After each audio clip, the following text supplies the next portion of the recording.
Hello student, आप सभी का स्वागत है मेरे YouTube channel competition journey with Deepak में। तो दोस्तों आज हम लोग बात करेंगे जाके प्रैक्टिस सेट नंबर 6 की। जैसा कि हम लोग आरआरबी एनटीपीसी के प्रैक्टिस सेट नंबर 5 कंप्लीट कर रहे हैं, आज हम लोग प्रैक्टिस सेट नंबर 6 को पढ़ेंगे। ठीक है, तो आज की क्लास का जो पहला क्वेश्चन है, ठीक देखो इस क्लास में जो भी प्रैक्टिस सेट में जो भी क्वेश्चन होते हैं वो सारे क्वेश्चन हमारे आरआरबी एनटीपीसी जो भी प्रीवियस ईयर में जो भी पेपर हुए सारे के सारे क्वेश्चन उसी मतलब आरआरबी एनटीपीसी के ही रहते हैं। ठीक है, तो बात करेंगे आज के पहले क्वेश्चन की। तो आज का पहला क्वेश्चन देखो कह रहा है कि यदि ब्याज की गणना वार्षिक चक्रवृद्धि आधार पर की जाती है तो 15,600 रुपए की धनराशि पर 20% वार्षिक दर से 2/1/4 वर्षों में प्राप्त चक्रवृद्धि ब्याज रुपए में ज्ञात कीजिए। निकटतम रुपए तक पूर्णांकित मान ज्ञात कीजिए। मतलब ये दशमलव में आंसर आ जाएगा। ठीक है, अब देखो उसने हमको रेट कितनी दी है, रेट उसने हमको 20% दी है। ठीक, रेट हमको कितनी दी है, 20% दी है। ठीक, लेकिन ये जो रेट है ये अर्धवार्षिक रेट है। ठीक है, और हमको टाइम कितना दिया है, टाइम जो हमको दिया है वो 2/1/4 वर्ष दिया है। ठीक, तो देखो पहले 2 सालों के लिए रेट तो 20% हो जाएगी। ठीक है, क्योंकि इस टाइम को हम लोग 1+1/4 लिख सकते हैं। ठीक, तो इनके लिए रेट तो 20% हो जाएगी, लेकिन इनके लिए रेट 20% होगी।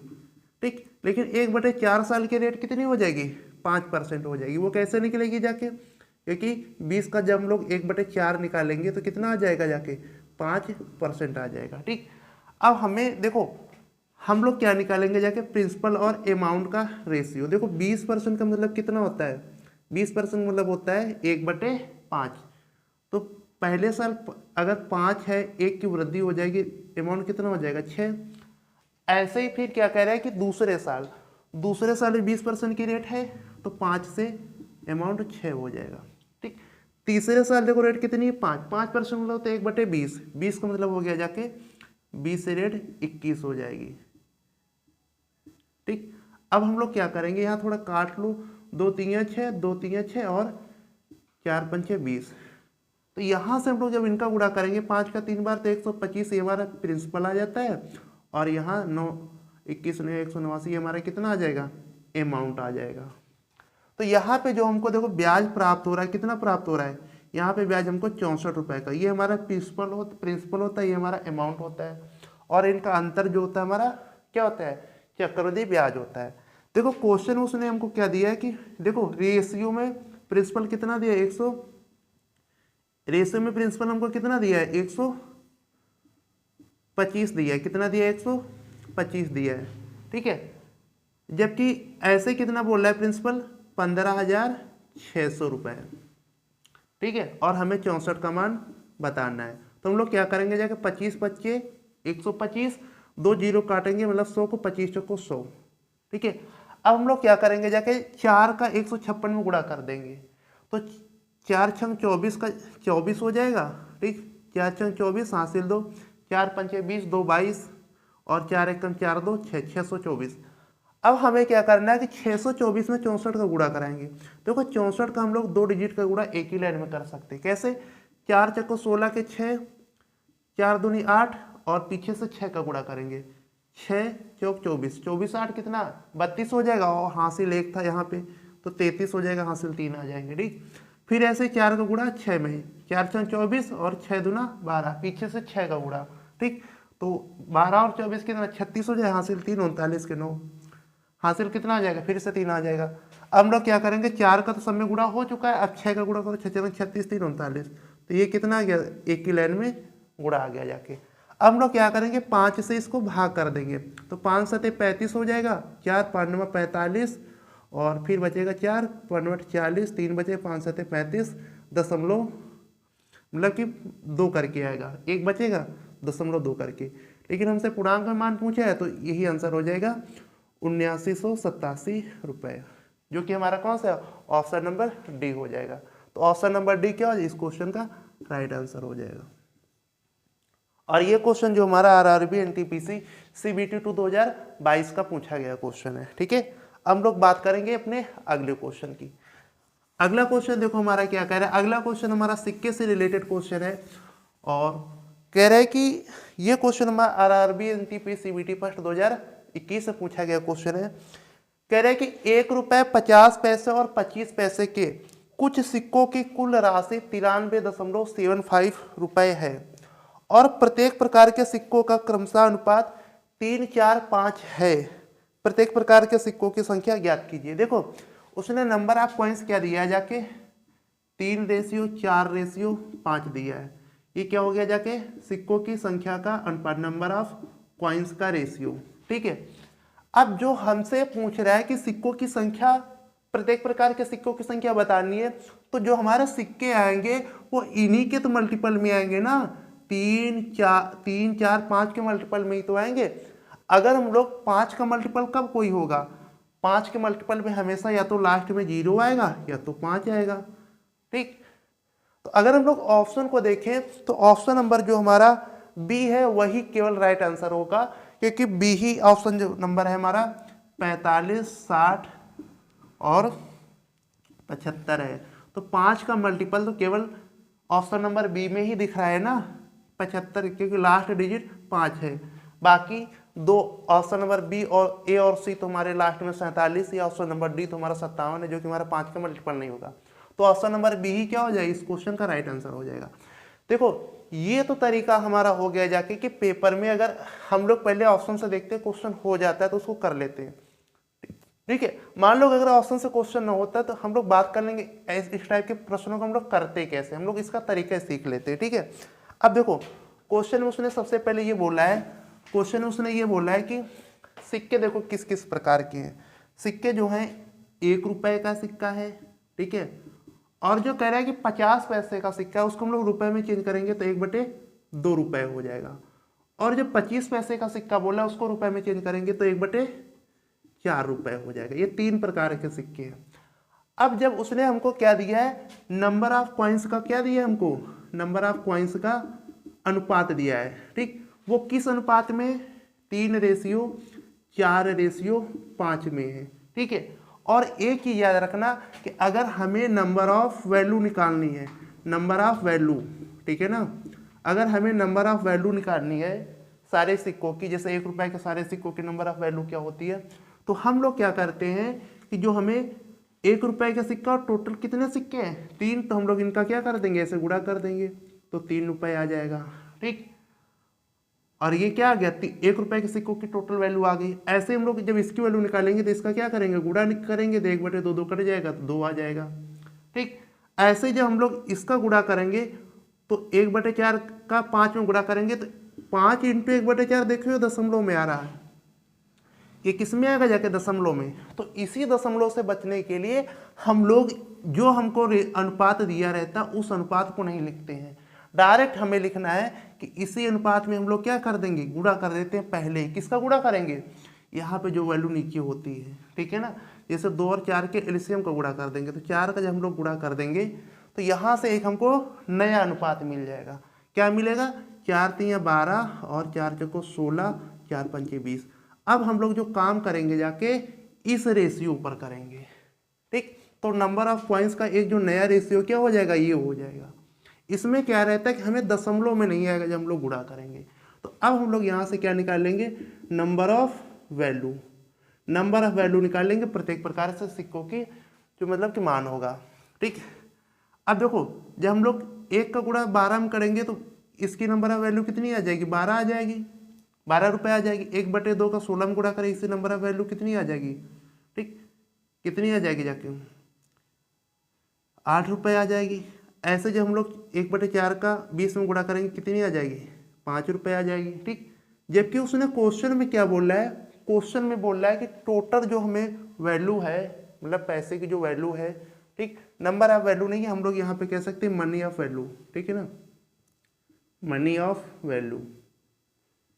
ठीक, मतलब पैसे की टोटल जो वैल्यू होती है। ठीक, 12, 8, 20, 5, 25, टोटल पैसा कितना है यहाँ पे 25 रुपये, जबकि क्वेश्चन में कितना कह रहा है कि 93.75 रुपये है। ठीक, अगर हम लोग यहाँ से 1 की वैल्यू निकालें तो कितनी आ जाएगी जाके, देखो कितनी आ जाएगी, 25 × 3 = 75, यहाँ बचेगा 18, 187 हो जाएगा, 25 × 7 = 175, 12 × 125, 25 × 25 = 125, तो 2 अंक बाद दशमलव, तो 1 की वैल्यू कितनी आ गई, 3.75 आ जाएगी।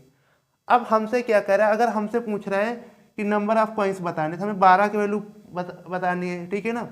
अगर हम लोग यहाँ पे ये देखते हैं कि क्या कोई ऑप्शन, देखो अगर हम लोग पहले वाले वैल्यू निकालेंगे तो 2 ऑप्शन क्या हो रहे हैं, 2 ऑप्शन हमारे, देखो कोई ऑप्शन नहीं मैच रहा था, हम लोग इसी के पहले एक की वैल्यू केवल निकाल लो बस, ठीक। अगर हम लोग यहाँ से 12 की वैल्यू निकालेंगे, कितने गुना, 3.75 गुना, ठीक। तो 12 पंचे 60 का 0 हासिल 6, 12 सत्ते 84 6, 90 हासिल 9, और 12 तियाँ 48 और 9 की, सॉरी 12 तियाँ 36 9 45। तो जो 12 1 रुपए के सिक्के की टोटल वैल्यू कितनी हो जाएगी, 45 हो जाएगी, मतलब 45 सिक्के होंगे। अब कोई भी ऑप्शन हमारा पहले से नहीं मैच हो रहा है, ठीक है ना, तो ऑप्शन नंबर बी ही हमारा क्या हो जाएगा। अब हम लोग आगे के नहीं निकालेंगे कि 60 की निकालो 20 की निकालो, ठीक, सॉरी 16 की निकालो 20 की, नहीं निकालना, क्योंकि हमारा आंसर मिल गया जाके। तो ये होता है ऐसे टाइप के प्रश्नों को करने का तरीका। और एक मैंने एक प्लेलिस्ट है जाके ब्रह्मास्त्र कॉन्सेप्ट सीरीज, उसमें इस टाइप के क्वेश्चन के जो भी मेरे 2024 में टीसीएस द्वारा पूछे गए क्वेश्चन है सारी परीक्षाओं के, मैंने इसका कॉन्सेप्ट कराया हुआ, ठीक है, आप वहाँ से पूरा कॉन्सेप्ट सीख सकते हैं। तो अब हम लोग बात करेंगे अपने अगले क्वेश्चन की। तो अगला क्वेश्चन देखो हमारा क्या कह रहा है, अगला क्वेश्चन ये बोल रहा है कि 15 का क्यूब, देखो अलजेब्रा क्वेश्चन है, कह रहा है कि 15 का क्यूब प्लस 20 का क्यूब, ठीक है, क्वेश्चन लिखा है, मैं लिख रहा हूँ, प्लस 25 का क्यूब माइनस 225 00 बटे में 15 का स्क्वायर प्लस 25 का स्क्वायर, सॉरी 20 का स्क्वायर प्लस 25 का स्क्वायर माइनस का 300 माइनस 500 माइनस 375, इसका मान ज्ञात करना है। देखो यहाँ पे कोई चीज़ नहीं, देखो इसका एक फार्मूला होता है, ये बस ये कुछ नहीं, यहाँ पे फार्मूला बेस्ड क्वेश्चन है। जैसे एक फार्मूला होता है a cube plus b cube plus c cube minus का 3abc बराबर एक फार्मूला होता है कि ए प्लस बी प्लस का सी, ए square plus B square minus सी स्क्वायर प्लस सी स्क्वायर माइनस का A B minus B C minus का सी, एक फार्मूला होता है, ठीक है, फार्मूला लिखा है जाके। अगर हम लोग देखो यहाँ पे ऊपर ये चीज़ लिखी है और नीचे यहाँ पे ये चीज़ लिखी है, ऊपर क्या लिखा है, ये लिखा है, और नीचे ये लिखा है। तो अगर हम लोग इसको इधर बट्टे में लेके आ जाएंगे, ठीक, तो ये जब इधर बट्टे में आ जाएगा तो यहाँ वैल्यू क्या आ जाएगी, ए प्लस बी प्लस सी तो आएगा जाके इसका मान। तो इसका मान कितना हो, ए प्लस बी प्लस सी, ए क्या है 15, बी क्या है 20, सी क्या है 25, तो सबको जोड़ देंगे तो कितना हो जाएगा जाके 15 25 40 और भी 60। तो इस क्वेश्चन का जो राइट आंसर आ जाएगा वो कितना आ जाएगा, 60 आ जाएगा, ठीक है। तो ऑप्शन नंबर डी क्या हो जाएगा, इस क्वेश्चन का राइट आंसर हो जाएगा। और ये क्वेश्चन हमारा आरआरबी एनटीपी सीबीटी 2 2022 में पूछा गया क्वेश्चन है, ठीक है। तो हम लोग बात करेंगे अपने अगले क्वेश्चन की। तो देखो अगला क्वेश्चन क्या कह रहा है, अगला क्वेश्चन ये बोल रहा है कि, अगला क्वेश्चन देखो उसने क्या बोला कि यदि ए किसी कार्य को 8 दिन में पूर्ण कर सकता है, बी उसी कार्य को 10 दिनों में पूर्ण कर सकता है, और सी उसी कार्य को 20 दिनों में पूर्ण कर सकता है, तो ए बी और सी मिलकर उसी कार्य को कितने दिनों में पूर्ण कर सकते हैं। देखो जो ए है बोल रहा है क्वेश्चन में कि ए जो है कार्य को 8 दिनों में पूर्ण कर सकता है, बी जो है कार्य को 10 दिनों में पूर्ण कर सकता है, सी जो है 20 दिनों में पूर्ण कर सकता है, ठीक। कह रहा है कि ए बी से मिलकर उसको कितने दिन में, तो इनका जो एलसीएम होगा जाके वो हमारा टोटल कार्य आ जाएगा। तो 8 10 20 का एलसीएम कितना आ जाएगा 40।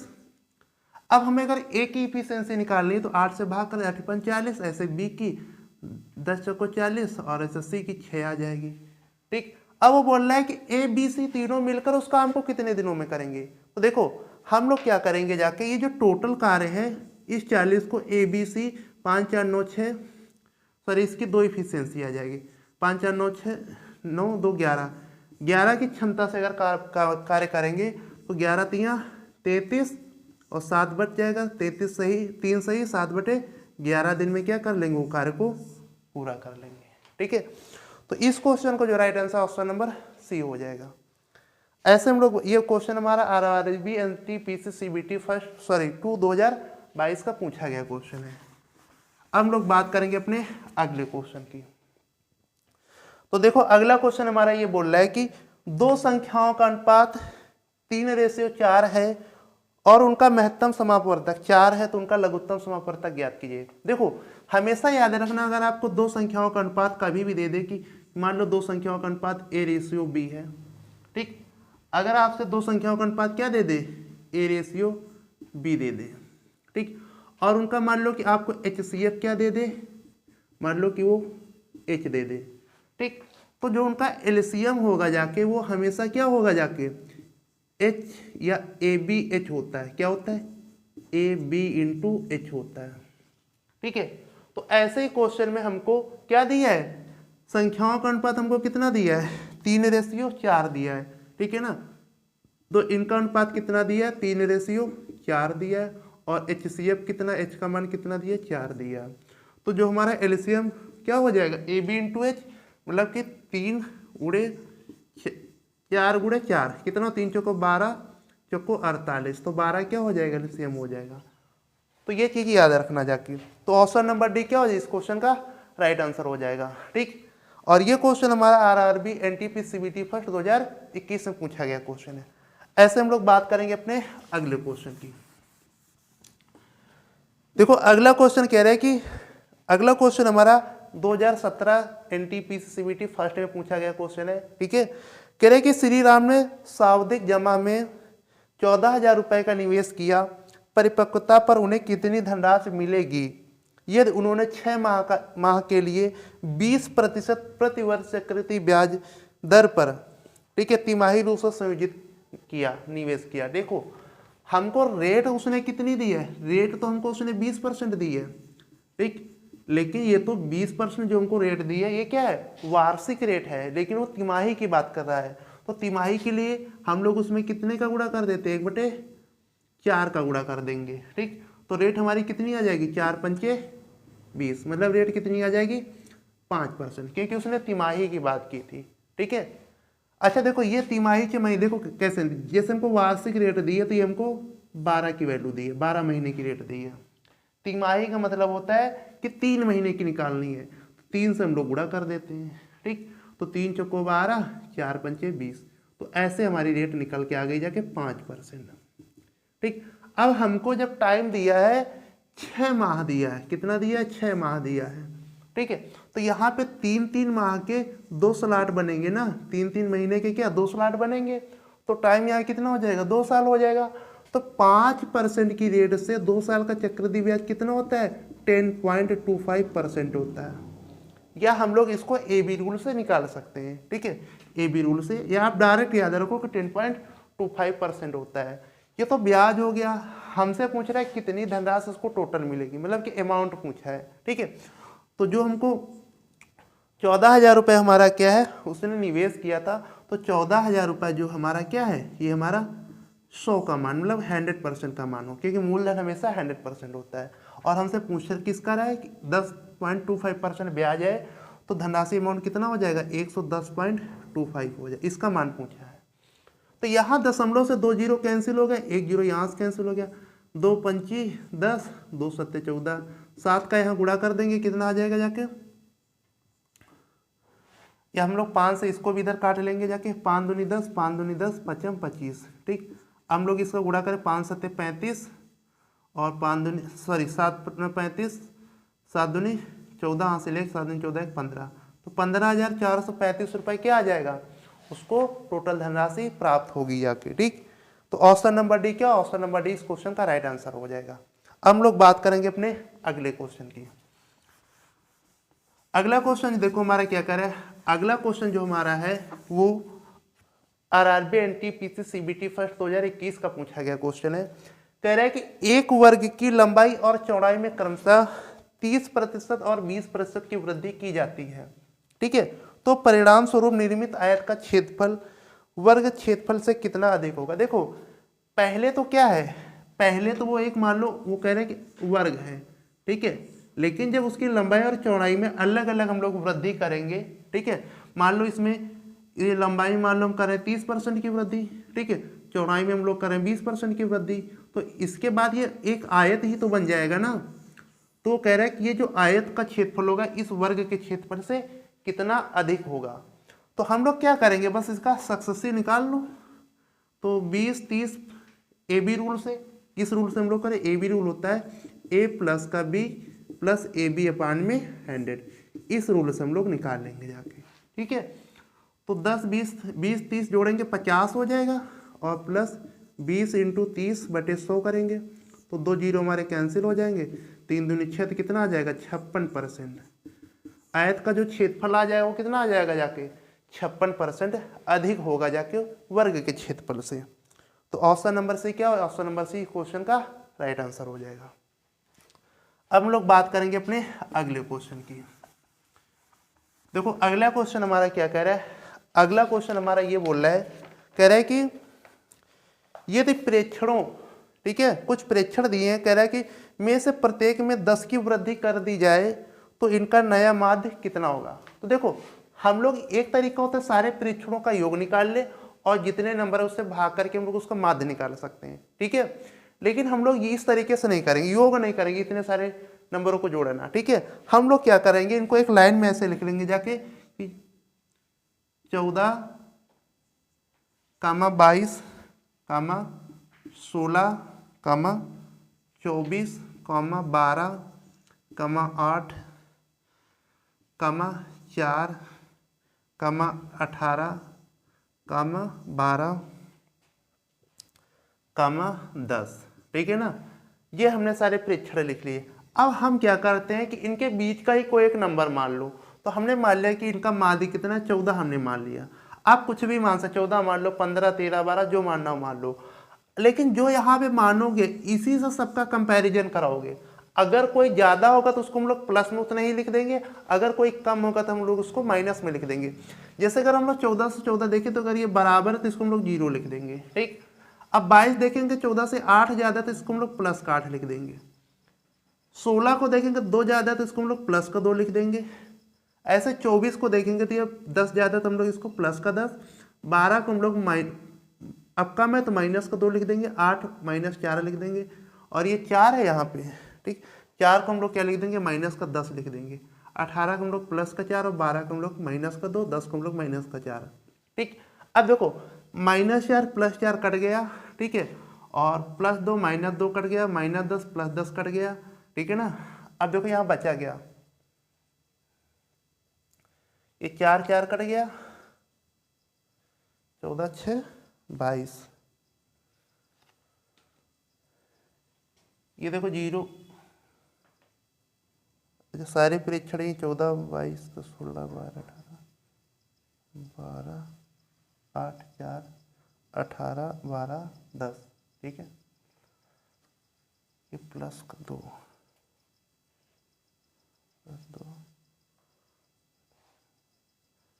अच्छा हाँ यहाँ पे देखो, यहाँ पे देखो ये क्या है, ये 8, ये क्या है 6 कम है, ये क्या है 6 कम है ना, जबकि हमने इसको -4 तो माइनस का 6 लिखेंगे। तो -6 -2 माइनस का 8 और इससे प्लस का 8 कट गया। तो यहाँ जब कुछ नहीं बचा, जब कुछ नहीं बचता है तो यही हमारा क्या होता है, इनका माध्य हो जाता है। अगर कुछ प्लस होता तो हम लोग उसको उसमें जोड़ लेते, अगर कुछ माइनस होता उसको हम लोग घटा लेते, ठीक है।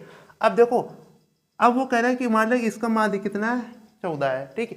क्वेश्चन में ये कह रहा है कि यदि प्रत्येक में 10 की वृद्धि की जाए तो इसका नया माध्य कितना होगा। देखो अगर किसी भी संख्या का मान लो माध्य x है, अगर हम लोग प्रत्येक डाटा में किसी नंबर को वृद्धि करें या कमी करें, ठीक, अगर हम लोग वृद्धि करेंगे तो उसका नया माध्य उतना ही नंबर बढ़ जाएगा, ठीक है। अगर हम लोग उसमें कमी करें तो उसका माध्य उतना ही नंबर उसमें घट जाता है।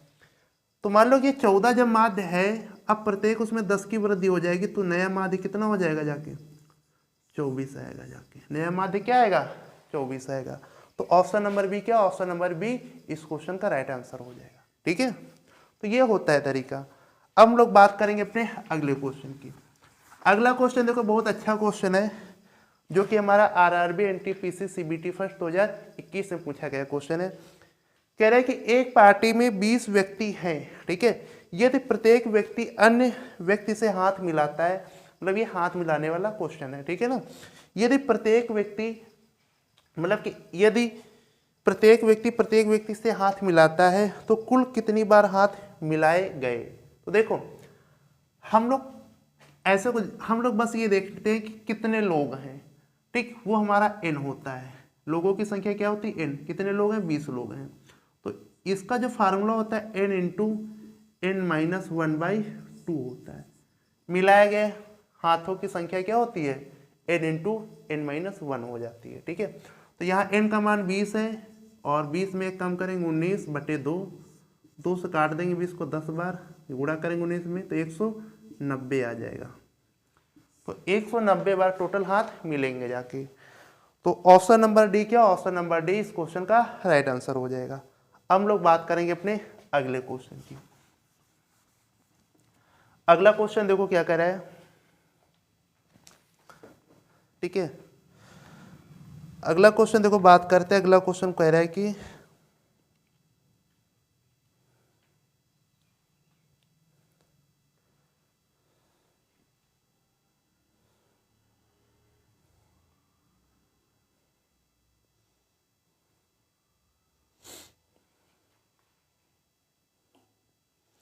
हाँ, अगला क्वेश्चन देखो कह रहा है कि राज सुंदर से 60% अधिक कार्यकुशल है, ठीक है, और सुंदर, कह रहा है कि राज सुंदर से 60% अधिक कार्यकुशल है और सुंदर किसी कार्य को 16 दिन में कर सकता है, पूर्ण कर सकता है, तो राज अकेले उसी कार्य को कितने दिनों में करेगा।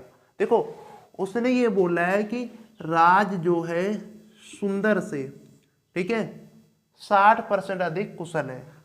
क्वेश्चन में क्या लिखा है, 60% अधिक कुशल है। देखो 60% का मतलब कितना होता है, 3/20 होता है। अगर ये मान लिया कि जो सुंदर जो है, ठीक है ना, उसकी क्षमता कितनी है, 20 है, तो राज की कितनी हो जाएगी, 60% का मतलब होता है 3/5 होता है। 60% मतलब कितना होता है, 3/5 होता है। अगर सुंदर की क्षमता 5 है तो राज की क्षमता कितनी हो जाएगी, 8 हो जाएगी। कितनी हो जाएगी, 8 हो जाएगी। लेकिन वो क्वेश्चन में ये भी बोल रहा है कि अगर सुंदर किसी कार्य को 16 दिनों में खत्म करता है, मतलब कि अगर वो 16 दिन में 5 की क्षमता से कार्य करेगा तो टोटल कार्य उसका कितना हो जाएगा, 16 × 5 हो जाएगा। अब वो पूछ रहा है कि राज इसी काम को कितने दिनों में खत्म करेगा, तो राज 8 की क्षमता से करेगा ना इस काम को, 8 दूनी 16, तो राज कितने दिनों में करेगा, 10 दिन में इस कार्य को समाप्त कर लेगा, ठीक है। और ऐसा क्वेश्चन ज्यादातर हर आपको पहले दूसरे प्रैक्टिस सेट में मिलेगा, क्योंकि ऐसा क्वेश्चन बहुत बार आया है, ठीक है। तो इस क्वेश्चन को जो राइट आंसर हो जाएगा ऑप्शन नंबर बी हो जाएगा। अब हम लोग बात करेंगे अपने अगले क्वेश्चन की। अगला क्वेश्चन देखो हमारा क्या कह रहा है। अगला क्वेश्चन जो हमारा है RRB NTPC CBT 2 sorry first 2020 से पूछा गया क्वेश्चन है। कह रहा है कि 30 श्रमिक एक पुल का निर्माण 40 दिनों में करते हैं। यदि 75 श्रमिकों को यही पूरा करने के लिए सौंपा जाए, यही कार्य पूरा करने के लिए सौंपा जाए तो कितने दिन लगेंगे। देखो वो कह रहा है कि अगर 30 श्रमिक, एक फार्मूला होता है M1D1 बराबर में M2D2, उसी फार्मूले से हम लोग करेंगे। और पिछले भी प्रैक्टिस सेट में ऐसे क्वेश्चन इस फार्मूले पे 2 आए थे, ठीक है। कह रहे हैं अगर 30 श्रमिक एक काम को 40 दिनों में करते हैं, मतलब D1 40 हो गया, M1 कितना है, 30 है, तो कह रहा है कि अगर, कह रहा है कि यदि 75 श्रमिकों को लगाया जाए, M2 कितना 75, तो D2 की वैल्यू आपसे पूछी, कह रहा है कितने दिन कार्य करने में लगेंगे। तो देखो 15 दूनी 30, 15 × 5 = 75, 15 × 40, तो 8 दूनी 16, कितने दिन लगेंगे, D2 की वैल्यू कितनी आ गई जाके, 16 दिन। तो कहने का मतलब यह है कि D2 बराबर कितना आ गया, 16, तो उसको 16 दिन कार्य करने में लगेंगे 75 श्रमिकों को। तो ऑप्शन नंबर सी क्या, ऑप्शन नंबर सी इस क्वेश्चन का राइट आंसर हो जाएगा। अब हम लोग बात करते हैं अपने अगले क्वेश्चन की। अगला क्वेश्चन हमारा आरआरबी एनटीपीसी CBT फर्स्ट 2021 में पूछा गया क्वेश्चन है। कह रहे हैं कि पहली 6 संख्याओं का, पहली 6 अभाज्य संख्याओं का योग कितना होगा। तो पहली 6 अभाज्य संख्या देख लो कौन कौन सी होती हैं। देखो अभाज्य संख्याओं पर भी क्वेश्चन बहुत ज्यादा आता है, ठीक है ना। तो पहली 6 अभाज्य संख्या क्या हो जाएंगी, 2, 3, 5, 7, 11, 13, ठीक, ये हमारी क्या हो जाएंगी, पहली 6 अभाज्य संख्या है, फर्स्ट 6 प्राइम नंबर, ठीक है। अब इनका योग पूछा है, ठीक। तो देखो 13, 7, 20, ठीक है, और ये 2, 5, 10 हो जाएगा, 30, 11, 41, कितना आ जाएगा जाके 41 आ जाएगा, प्रथम 6 भाज्य संख्याओं का योग। ठीक, कभी कभी ऐसे वो पूछ देता है कि 20 और 40 के बीच में कितनी भाज्य संख्या है, ठीक है ना। तो ये सारी चीजें आपको भाज्य संख्याओं के क्वेश्चन आने चाहिए, क्योंकि भाज्य संख्या क्वेश्चन वो बहुत पूछे हैं उसने। ठीक है, तो ऑप्शन नंबर सी इस क्वेश्चन का क्या हो जाएगा, राइट आंसर हो जाएगा। तो बात करेंगे अपने अगले क्वेश्चन की। अगला क्वेश्चन ये कह रहे हैं कि दो संख्याओं का लघुत्तम समापवर्तक 156 है और उनका महत्तम समापवर्तक 26 है। यदि दो संख्याओं के बीच का अंतर भी 26 है तो संख्याओं का योग ज्ञात कीजिए। तो देखो क्वेश्चन में उसने ये बोला है, कह रहे हैं कि दो संख्याओं का महत्तम समापवर्तक, लघुत्तम समापवर्तक कितना दिया है, 156 दिया है और महत्तम समापवर्तक 26 दिया, और उनके बीच का अंतर कितना है, 26 है। तो उनका क्या पूछा, योग पूछा है। देखो हमको क्या दिया है, एलसीएम दिया है। एलसीएम कितना दिया है, 156 दिया है, ठीक है। और हमको क्या दिया, एचसीएफ दिया है। एचसीएफ कितना दिया है, एचसीएफ दिया है 26 दिया है, ठीक। और उनके बीच का अंतर भी कितना है, 26 है। मान लीजिए वो दो संख्या ए है तो ए माइनस बी हमको भी 26 दिया है, और हमसे ए प्लस बी की वो वैल्यू पूछ रहा है। तो देखो दो संख्याओं का जो गुणनफल होता है, ए बी बराबर क्या होता है, लासा इंटू मासा। तो दो संख्याओं का जो गुणनफल होगा वो कितना आ जाएगा, जाके 156 इंटू 26 आ जाएगा, ठीक है। ए बी आ गया। अब हमको ए माइनस बी दिया है, ठीक है, और ए प्लस बी पूछ रहा है। तो एक फार्मूला होता है ए प्लस बी बराबर अंडर रूट, डायरेक्ट फार्मूला होता है ए माइनस बी का होल स्क्वायर। अगर यहाँ प्लस पूछता है तो हम लोग अंदर प्लस ही रखते हैं, प्लस का 4ab होता है, ये फार्मूला होता है। तो ऐसे जब हम लोग a माइनस बी का होल स्क्वायर करके a माइनस बी 26 और 26 का स्क्वायर यहाँ करेंगे कितना हो जाएगा, 676 होता है। ऐसे ही 4ab, ठीक। तो 4ab जब हम लोग निकालेंगे तो देखो 4ab हमको कितना दिया है, 156 इंटू 26 दिया है, ठीक है। अब हम लोग क्या कर लेंगे, इसका इसमें गुणा कर लो। फिर हमने बोला है ना कि 2 डिजिट का हम लोग कैसे गुणा करते, तो वैसे हम लोग कर लेंगे।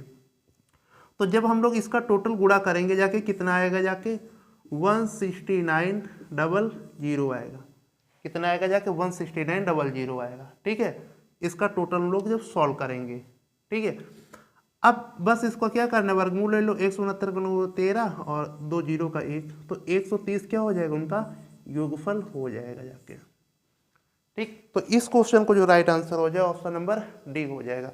और ये क्वेश्चन हमारा आरआरबी एनटीपी सीबीटी फर्स्ट 2020 में पूछा गया क्वेश्चन है, ठीक है। तो बात करते हैं हम लोग अपने अगले क्वेश्चन की। तो देखो अगला क्वेश्चन क्या कह रहा है, अगला क्वेश्चन हमारा एनटीपीसी 2021 में पूछा गया क्वेश्चन है, सीबीटी फर्स्ट में। कह रहे कि किसी धनराशि पर 5% वार्षिक साधारण ब्याज की दर से 2 वर्षों का ब्याज 50 रुपये है। समान राशि पर समान दर से समान अवधि का चक्रवृद्धि ब्याज ज्ञात करना है। तो देखो अगर हम लोग 5% की रेट से, ठीक है ना, अगर हम लोग 5% की रेट से 2 साल का क्या निकाले, सिंपल इंटरेस्ट निकाले, क्या निकाले, साधारण ब्याज, तो कितना होता है, 10% होता है, ठीक है। और 5% की दर से ऐसे ही अगर हम लोग 5% की दर से 2 साल का क्या निकाले, चक्रवृद्धि ब्याज, वो कितना होता है, 10.25% होता है 5% की दर से, ठीक है। जबकि हमको 2 साल का साधारण ब्याज 10 है, जबकि हमको 10 की वैल्यू कितनी दी है, 10% की वैल्यू कितनी दी है, वो कह रहे हैं कि 50 2 साल का साधारण ब्याज, मतलब 10 की वैल्यू कितनी दी है, 50 दी है। तो हमसे चक्रवृद्धि ब्याज पूछा है, मतलब कि 10.25% की वैल्यू पूछी है। तो परसेंट से परसेंटेज हमारा क्या हो जाएगा, कैंसिल हो जाएगा, 10 25 50, ठीक, या 0 काट देते 5 पत्ता। अब लोग 5 के यहाँ क्या कर देंगे, गुणा कर देंगे बस। देखो 5 25 के 5, 5 दूनी 10, 2 12, हासिल 1, ठीक है, और 5 एकम 5, ठीक है, और 2 को बाद 51.25 रुपये क्या आ जाएगा, ये 2 साल का चक्रवृद्धि ब्याज आएगा। तो ऑप्शन नंबर बी क्या हो, इस क्वेश्चन का राइट आंसर हो जाएगा, ठीक है। अब बात करेंगे हम लोग अपने अगले क्वेश्चन की। अगला क्वेश्चन देखो हमारा क्या कह रहे हैं कि एक आदमी, ये हमारा लास्ट क्वेश्चन है आज की क्लास का, और ये क्वेश्चन हमारा NTPC 2021 में पूछा गया क्वेश्चन है। कह रहे कि एक आदमी 2450 रुपये में एक मशीन खरीदता है और 10% के लाभ पर उसे बेच देता है, तो मशीन का विक्रय मूल्य। देखो, जब उसने 2450 रुपये में एक मशीन को खरीदा और 10% के लाभ पर उसको बेच दिया। देखो, कॉस्ट प्राइस हमेशा 100% होता है, तो जो 2450 हमको दिया है, किसका मान दिया है हमें? 100 का मान दिया है। कहने को 10% लाभ पर उसको बेच देता है, मतलब कि विक्रय मूल्य सेलिंग प्राइस उसका कितना हो जाए? 110%। इसकी वैल्यू हमसे पूछ रहा है। तो 2 जीरो ऐसे कट के 11 का मल्टीपल 11 से गुणा करो तो 11 पचे 55, हासिल 5, 11 चौको 44, 5 49, ठीक, हासिल 4, 11 दूनी 22, 4 26, तो 2695 रुपये क्या हो जाएगा? उसका विक्रय मूल्य हो जाएगा। ठीक है दोस्तों, आज की क्लास में बस इतने ही जाके। ठीक है, तो ऐसे हम लोग डेली एक मतलब एक प्रैक्टिस से लाते हैं जाके आप लोगों के लिए, और जो उसमें क्वेश्चन होते हैं, मैंने बोला कि सारे हमारे NTPC में पूछे गए ही क्वेश्चन होते हैं। ठीक है, तो हम लोग कोशिश करेंगे, मतलब आपको एक बैच मिलेगा जाके एडवांस का, जैसे कि बच्चों को एडवांस में काफ़ी ज़्यादा प्रॉब्लम होती है। ठीक, तो हम लोग एक क्रैश कोर्स आपको 2-3 दिन में मिल जाएगा एडवांस बैच का। ठीक है, तो उसमें हम लोग ज़्यादा 20-25 दिन का रहेगा जाके, जैसे 5-6-7 चैप्टर जो भी एडवांस के हैं इम्पोर्टेंट, वो सारे मैं 2-3 दिन की क्लास में कराऊंगा जाके। ठीक है, तो 20-25 दिन का एक क्रैश कोर्स रहेगा जाके, वो आपको 1-2 दिन में मिलेगा। तो अगर आपको वीडियो पसंद आए तो वीडियो को लाइक कीजिए और चैनल को सब्सक्राइब कीजिए। ठीक है, बाकी मिलते हैं हम लोग अपनी नेक्स्ट क्लास में।